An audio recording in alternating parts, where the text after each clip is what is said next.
വചനയാത്ര പുറപ്പാട് 12-ാം അധ്യായം. പെസഹ ആചരിക്കുക. കർത്താവ് ഈജിപ്തിൽ വച്ച് മോശയോടും അഹറോനോടും അരുളിച്ചെയ്തു, ഈ മാസം നിങ്ങൾക്ക് വർഷത്തിന്റെ ആദ്യ മാസമായിരിക്കണം.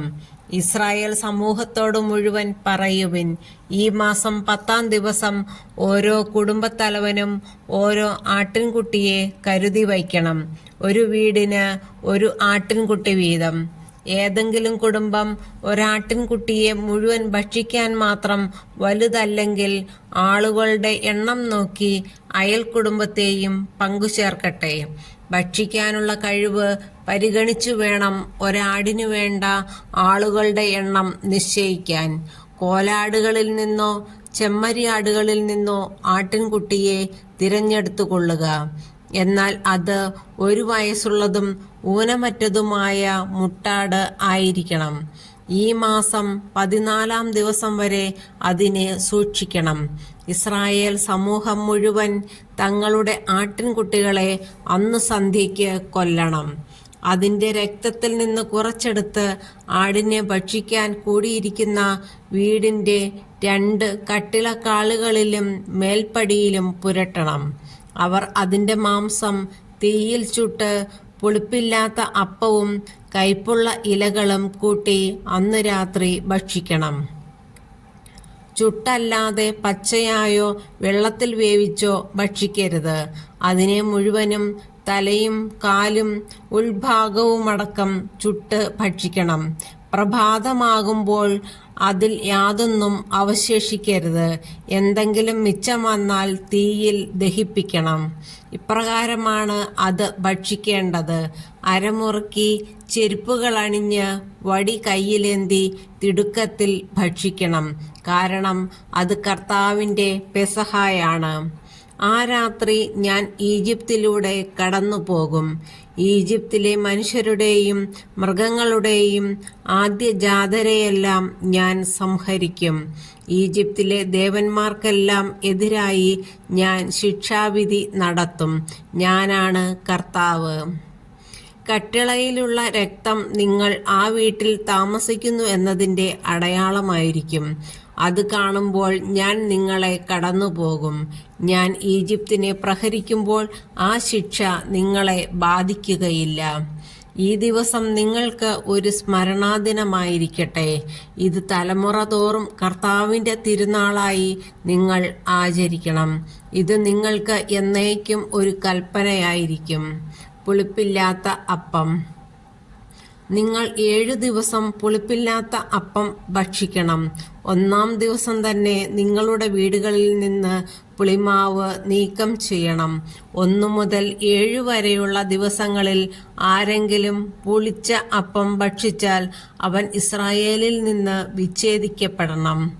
1-ാം ദിവസവും 7-ാം ദിവസവും നിങ്ങൾ വിശുദ്ധ സമ്മേളനം വിളിച്ചുകൂട്ടണം. ആ ദിവസങ്ങളിൽ വേല ചെയ്യരുത്, എന്നാൽ ഭക്ഷിക്കാനുള്ളത് പാകം ചെയ്യാം. പുളിപ്പില്ലാത്ത അപ്പത്തിൻ്റെ തിരുനാൾ നിങ്ങൾ ആചരിക്കണം. കാരണം ഈ ദിവസമാണ് ഞാൻ നിങ്ങളുടെ വ്യൂഹങ്ങളെ ഈജിപ്തിൽ നിന്ന് പുറത്തു കൊണ്ടുവന്നത്. നിങ്ങൾ തലമുറ തോറും ഈ ദിവസം ആചരിക്കണം. ഇത് എന്നേക്കുമുള്ള കൽപ്പനയാണ്. ആദ്യ മാസത്തിലെ 14-ാം ദിവസം സന്ധ്യ മുതൽ 21-ാം ദിവസം സന്ധ്യ വരെ നിങ്ങൾ പുളിപ്പില്ലാത്ത അപ്പം ഭക്ഷിക്കണം.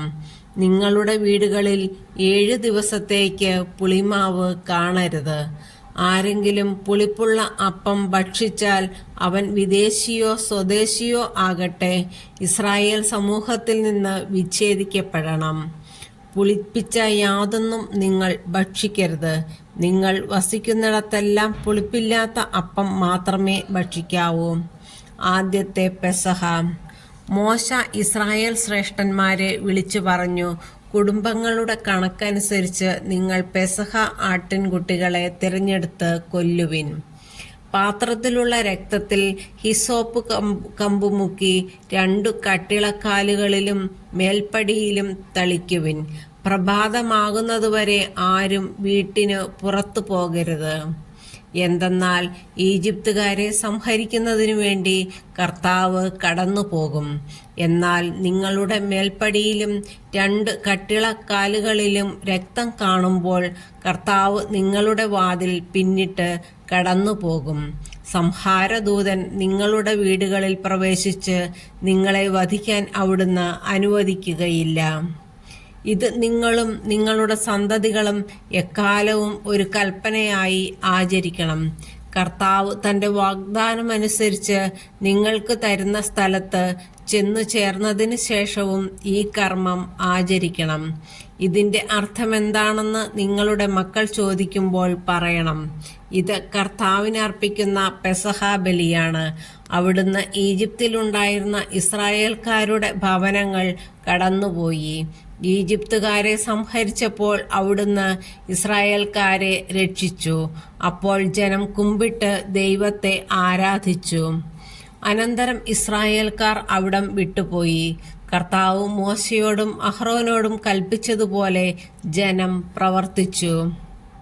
ആദ്യജാതർ വധിക്കപ്പെടുന്നു. സിംഹാസനത്തിലിരുന്ന ഫറവോ മുതൽ കാരാഗ്രഹത്തിൽ കഴിഞ്ഞിരുന്ന തടവുകാരൻ വരെ ഈജിപ്തിലുണ്ടായിരുന്ന എല്ലാവരുടെയും ആദ്യജാതരെ അർദ്ധരാത്രിയിൽ കർത്താവ് സംഹരിച്ചു.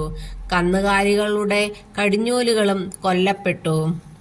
ഫറവോയും അവന്റെ സേവകരും ഈജിപ്തുകാർ മുഴുവനും രാത്രിയിൽ ഉണർന്നു. ഈജിപ്തിൽ നിന്ന് വലിയ നിലവിളി ഉയർന്നു. കാരണം ഒരാളെങ്കിലും മരിക്കാത്തതായി ഒരു വീടും അവിടെ ഉണ്ടായിരുന്നില്ല.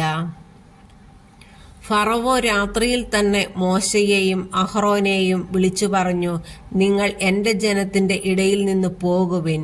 നിങ്ങളും ഇസ്രായേൽക്കാർ മുഴുവനും നിങ്ങൾ പറഞ്ഞതുപോലെ പോയി കർത്താവിനെ ആരാധിക്കുവിൻ.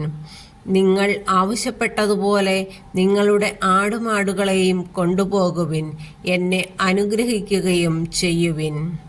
കഴിവതും വേഗം രാജ്യത്തിന് പുറത്തു കടക്കാൻ ഈജിപ്തുകാർ ജനത്തെ നിർബന്ധിച്ചു. അവർ പറഞ്ഞു, ഞങ്ങൾ മരിച്ചുകൊണ്ടിരിക്കുകയാണ്. കുഴച്ച മാവ് പുളിപ്പിക്കുന്നതിന് മുൻപ് തന്നെ പാത്രത്തോടെ എടുത്ത് ജനം തങ്ങളുടെ തോൾമുണ്ടിൽ പൊതിഞ്ഞു. മോശ പറഞ്ഞതുപോലെ ഇസ്രായേൽക്കാർ പ്രവർത്തിച്ചു. അവർ ഈജിപ്തുകാരോട് പൊന്നും വെള്ളിയും കൊണ്ടുള്ള ആഭരണങ്ങളും വസ്ത്രങ്ങളും ചോദിച്ചു.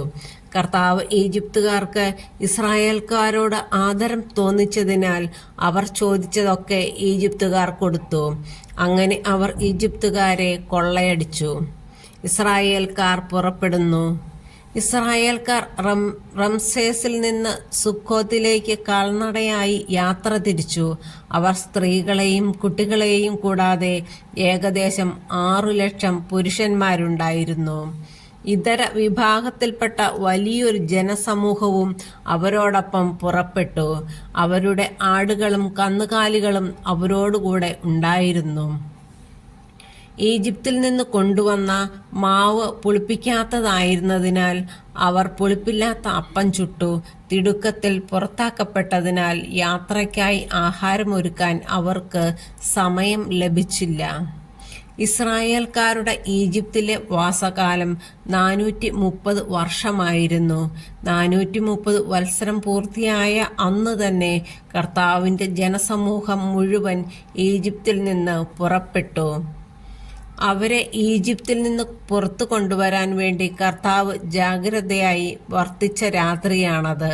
അക്കാരണത്താൽ തലമുറ തോറും ഇസ്രായേൽക്കാർ ഉറക്കമിളച്ചിരുന്ന് ആ രാത്രി കർത്താവിന്റെ ബഹുമാനാർത്ഥം ആചരിക്കണം. പെസഹ ആചരിക്കേണ്ട വിധം കർത്താവ് മോശയോടും അഹ്റോനോടും അരുളി ചെയ്തു. പെസഹ ആചരിക്കേണ്ട ചട്ടം ഇതാണ്. പരദേശിയായ ഒരുവനും പെസഹ ഭക്ഷിക്കരുത്. എന്നാൽ വിലയ്ക്ക് വാങ്ങപ്പെട്ട അടിമ പരിച്ഛേദിതനെങ്കിൽ അവന് ഭക്ഷിക്കാം. പരദേശിയും കൂലിക്കാരനും അത് ഭക്ഷിക്കരുത്. പാകം ചെയ്ത വീട്ടിൽ വച്ച് തന്നെ പെസഹ ഭക്ഷിക്കണം. മാംസത്തിൽ നിന്ന് അല്പം പോലും പുറത്ത് കൊണ്ടുപോകരുത്. ആടിന്റെ അസ്ഥിയൊന്നും ഒടിക്കുകയുമരുത്. ഇസ്രായേൽ സമൂഹം മുഴുവൻ ഇത് ആചരിക്കണം.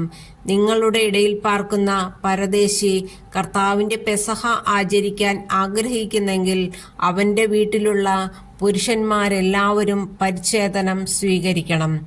അതിനുശേഷം പെസഹ ആചരിക്കാം. അപ്പോൾ അവൻ സ്വദേശിയെ പോലെയാണ്. അപരിച്ഛേദിതരാരും പെസഹ ഭക്ഷിക്കരുത്. സ്വദേശിക്കും നിങ്ങളുടെ ഇടയിൽ പാർക്കുന്ന പരദേശിക്കും ഒരു നിയമമേ ഉണ്ടാകാവൂ. ഇസ്രായേൽക്കാർ എല്ലാവരും അപ്രകാരം പ്രവർത്തിച്ചു. കർത്താവ് മോശയോടും അഹ്റോനോടും പറഞ്ഞതുപോലെ അവർ ചെയ്തു. ആ ദിവസം തന്നെ കർത്താവ് ഇസ്രായേൽ ജനത്തെ നിരനിരയായി ഈജിപ്തിൽ നിന്ന് പുറത്തേക്ക് കൊണ്ടുവന്നു.